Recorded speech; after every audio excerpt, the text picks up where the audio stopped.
माँ वाग्देवी को प्रणाम करते हुए चंबल अंचल के रचनाकारों की ग्वालियर चंबल अंचल के रचनाकारों की श्रृंखला में आज दादा सुरेश स्नेही जी की रचनाएं लेकर के आया हूँ।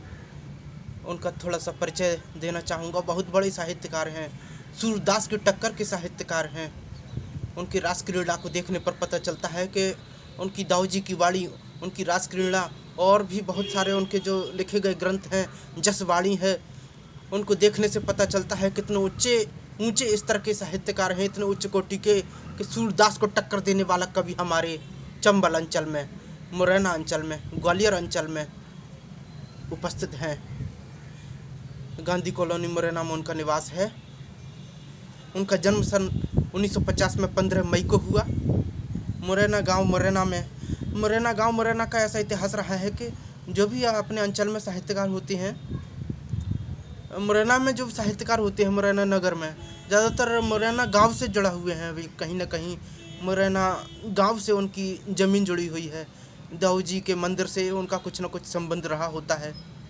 और जो मुरैना में भी विद्वान हैं, किसी भी तरीके से विद्वान हैं, तो उनका कुछ न कुछ संबंध मुरैना गांव से रहा होता है। ऐसा अधिकांश साहित्यकारों के साथ में है। शास्त्रीय संगीत के भी पारखी हैं।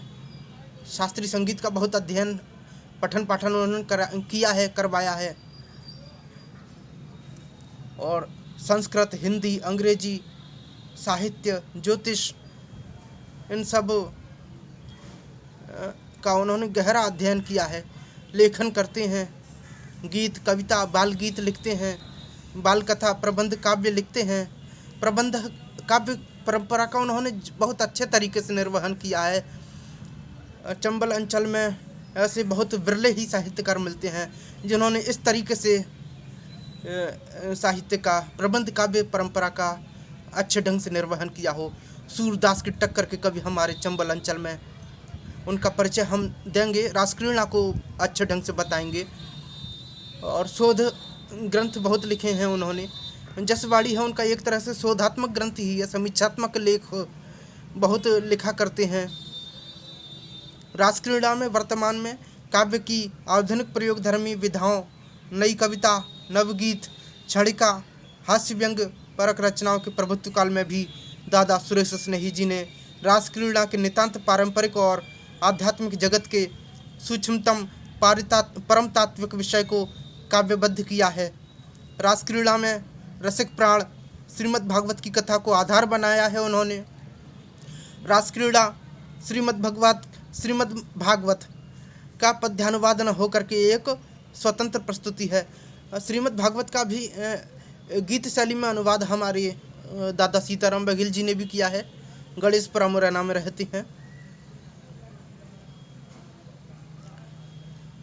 रासक्रीड़ा में रसिक प्राण श्रीमद् भागवत की कथा को आधार माना है। रासक्रीड़ा श्रीमद् भागवत का पद्यानुवादन होकर के एक स्वतंत्र प्रस्तुति है। दादा सुरेश स्नेही जी के अनुसार बुद्धिजीवियों द्वारा मासल व सांसारिक समझे जा सकने वाले चित्रणों का परिहार किया गया है।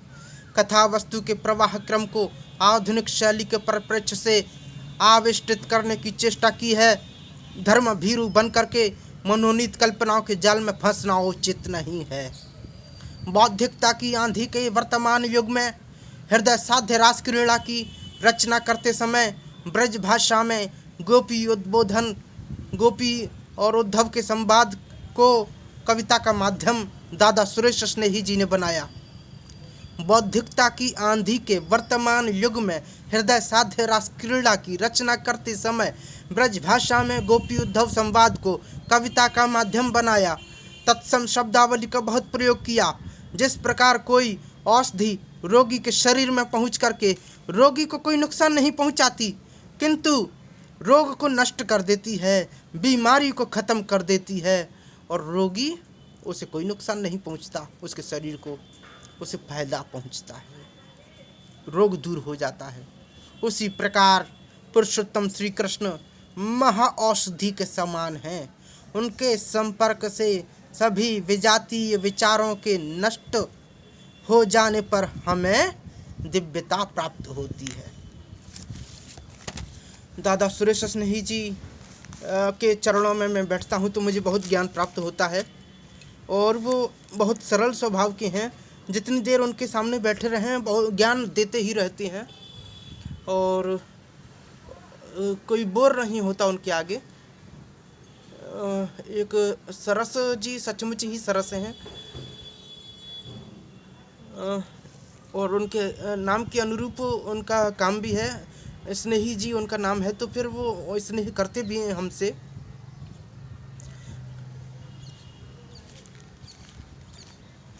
तो काम गंध विहीन अनिर्वचनीय प्रेम तत्व का यह अनाद्यनंत अनुपम दिव्य रस अपनी लोकोत्तर मधुरमा से परमहंसों तथा भगवद सभा वितांत करणों को सदा से आकृष्ट करता आ रहा है। श्री सुरेश स्नेही जी का परिवार श्रीमद् भागवत, श्री रामचरितमानस सहित सभी धर्म ग्रंथों का पारायण करता आया है। उन्होंने बताया था गोस्वामी जी, उनके पूर्वज, उनके पुरानी पीढ़ी के लोगों के बारे में भी उन्होंने मुझको डिटेल में बताया था, जिनके मैं नाम ध्यान भूल रहा हूँ। और मेरे पास लिखे भी रखे हैं, लेकिन वो अभी मेरे पास उपलब्ध नहीं है। वो साहित्य मतलब इस जगह में जहाँ हूँ वहाँ मेरे पास उपलब्ध नहीं है। और डिटेल में बताऊँगा मैं जब मैं पहुँचूँगा वहाँ जहाँ ये साहित्य है, मेरे पास उनसे उपलब्ध हो गया है। अतः अंतःसलिला सरस्वती की तरह सहज भाव से इस दिव्य रस की अनुभूति उनके भीतर बह रही है। फूलों की तरह खिलते हुए उनके कृतित्व ने संस्कृत कविता में फैले इस रस को अपनी भावमय रसमय हृदय स्पर्शी शैली के द्वारा हिंदी भाषियों को भी पीने का अवसर प्रदान किया है। रस रास कृष्ण गोपी एवं प्रेम तत्व की मर्म स्पर्शी कवित्वमय विवेचना के साथ इन पदों को गुनगुनाते रहने की इच्छा होती है। श्री कृष्ण की विश्वमोहिनी मुरली इस दिव्य रस को जगाने में कितनी कुशल है।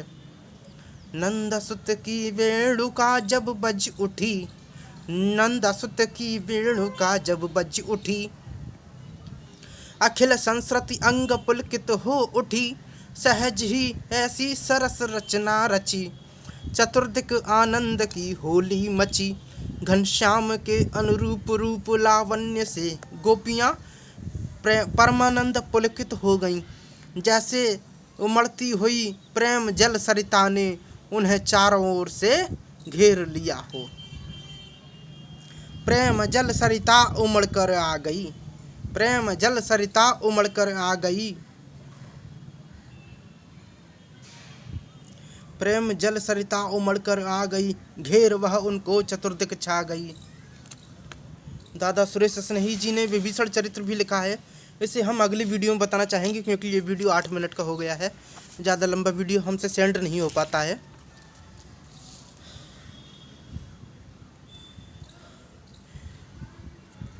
तो रास क्रीड़ा के बारे में थोड़ा और बताना चाहूँगा। एक मिनट और लेता हूँ मैं। उन्होंने जो तत्सम शब्दावली का प्रयोग किया है वेणुमंगल में जी लिखा है, देखिए। 10 दिशा में शुद्ध सत्य प्रसार था, 10 दिशा में शुद्ध सत्य प्रसार था, उमड़ता आनंद पारावार था, दिव्यता और सरसता का मिलन था, पुलिन का उपमान बस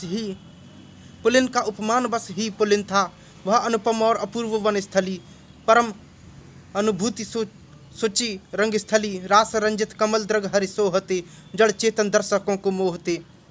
सुरेश स्नेही जी ने इसमें माधुर्य का वर्णन किया।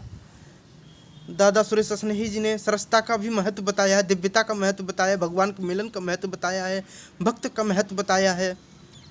वनस्थली व रंग स्वामी को भी अपने शब्दों में आपस में समन्वय करके जड़ को चेतन करने का प्रयास किया।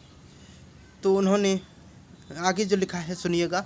हरि तुम्हारा जन्म मंगल हेतु है, हरि तुम्हारा जन्म मंगल हेतु है, भव जानाधि संतरण हित सेतु है, हरि तुम्हारा जन्म मंगल हेतु है, भव जन निधि संतरण हित दृढ़ सेतु है, प्राप्त कर स्पर्श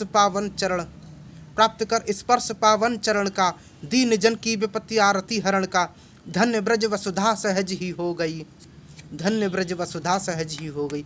उन्होंने ब्रज भाषा में भी बहुत साहित्य लिखा है। इसीलिए हमने कहा कि चंबल के सूरदास उनको कह सकते हैं। और सूरदास जी क्या कहें, उपमा क्या कहें, एक तरह से पूरी सूरदास के टक्कर के ही हैं। उनको स्तर हम माने तो सूरदास जी के समकक्ष ही उन्हें रखना चाहिए। आपने वीडियो सुना उसके लिए बहुत बहुत धन्यवाद।